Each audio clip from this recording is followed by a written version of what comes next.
चलिए स्टूडेंट्स देखिए chapter number 9 NCERT class 10th math और एक्सरसाइज है 9.1।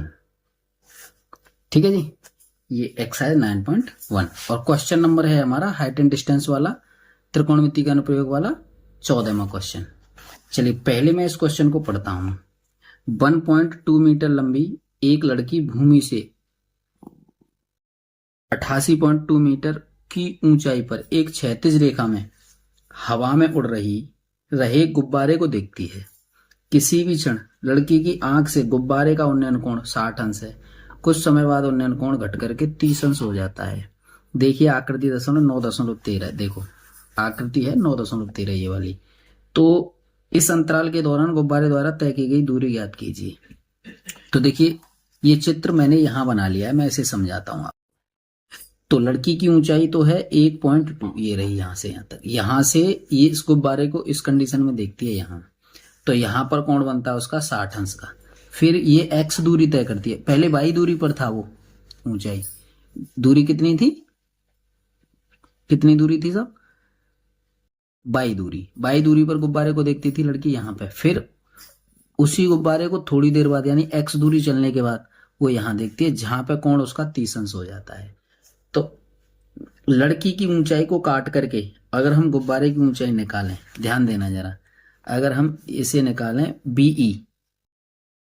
बी और ई को अगर हम निकालें तो कितना करेंगे, ये पूरा है 8.2, इसमें से माइनस के 1.2 लड़की की ऊंचाई को घटाएंगे तो यहां पर उसकी दूरी बनेगी 87 मीटर। 87 मीटर बनी इसकी दूरी ऊंचाई, ठीक है ना। और ये भी 87 ही रहेगा, 87 मीटर यहां से यहां तक। तो यानी गुब्बारे की ऊंचाई, क्योंकि लड़की अपने ऊंचाई से ऊपर देखेगी ना तो उसकी ऊंचाई हमें घटानी पड़ेगी। उसमें आ रहा है ना समझ में, उसकी ऊंचाई को हमें उसमें से घटाना पड़ेगा। ठीक है सब, चलिए समझ पाए आप। अब इस तरह से हमें ज्ञात करना है। तो अब हमें ये x की वैल्यू ज्ञात करनी है, x की वैल्यू ज्ञात करनी है। तो यहां देख, पहले चित्र के बारे में लिख लीजिए आप। चित्र में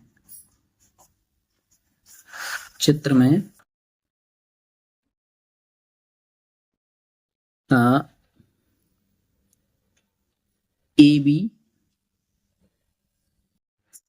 बी गुब्बारे की ऊंचाई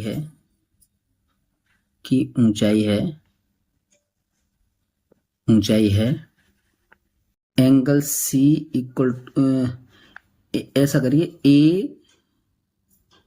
ए सी बी इक्वल टू 60 अंश और एंगल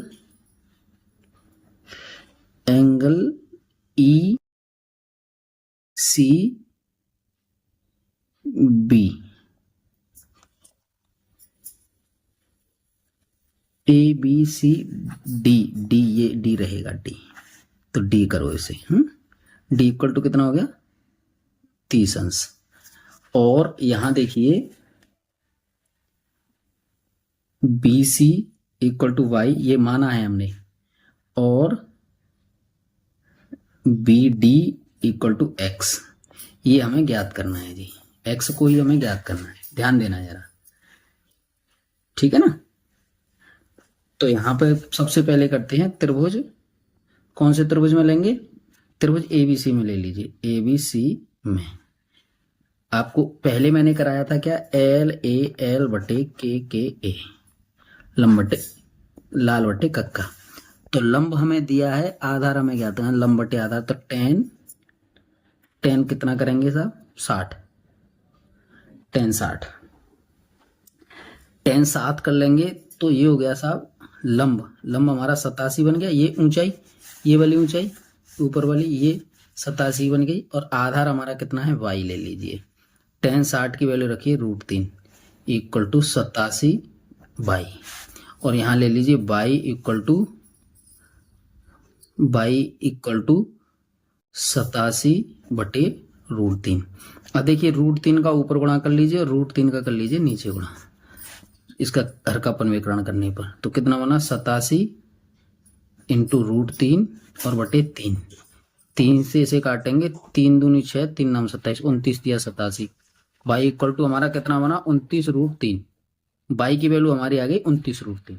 समझ रहे हैं सब? y की वैल्यू 29√3। अब यहाँ पे लेते हैं, देखो इस त्रिभुज की, तो ये त्रिभुज तो हल किया हमने। अब इस त्रिभुज में लेते हैं, त्रिभुज CBD में, त्रिभुज CBD में, CB नहीं CD, C और D और E, यहां दोबारा लिख लेते हैं, त्रिभुज CDE में tan कितना लेंगे यहाँ पे, tan 30, ये वाला ये। तो इसका भी ऊंचाई हमें कितनी बनी, ये निकाल दी हमने। लड़की की ऊंचाई को घटा करके 87 बनी है, 87 बटे x प्लस वाई, क्योंकि ये पूरा आना है x और y दोनों जुड़ेंगे। ठीक है, आइए tan 30 की वैल्यू रख लीजिए 1/√3 इक्वल टू 87 बटे x प्लस वाई। यहाँ मैं y की वैल्यू यहाँ से रखता हूँ, y की वैल्यू यहाँ से पुट कर लीजिए, 1/√3 इक्वल टू 87 बटे x प्लस वाई की वैल्यू हो गई 29√3। अब मैं इसको इधर ले जाऊंगा, जरा ध्यान देंगे। यानी इसे मैं लिख सकता हूं कैसे, इसे लिख सकता हूं मैं x प्लस 29√3 इक्वल टू 87√3। देखो समझ रहे होंगे आप, इसका मैं इधर गुणा करूंगा तो इसके साथ ये ऐसे हो गया।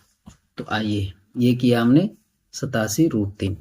अब हमें x की वैल्यू चाहिए, तो 87√3 माइनस 29√3। तो x इक्वल टू 87 में से अगर हम 29 को घटाते हैं तो 58 बचा, 58√3 मीटर। तो इस तरह से हमारा ये 14वां क्वेश्चन कंप्लीट होता है जी। आइए